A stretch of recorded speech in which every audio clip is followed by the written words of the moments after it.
Kur dikush të tradhton, mos e kërko hakmarrjen, kërko qetësinë, sepse hakmarrja të djeg shpirtin, ndërsa falja të çliron. Falja nuk do të thotë të harrosh apo të pranosh padrejtësinë, por të mos e mbash barrën e saj më gjatë.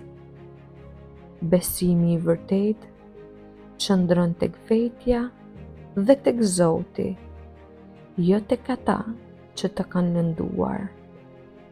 Mos e humb shpresën tek njerëzit e mirë, sepse për çdo zemër që të tradhton, ka një tjetër që do të dojë me ndershmëri.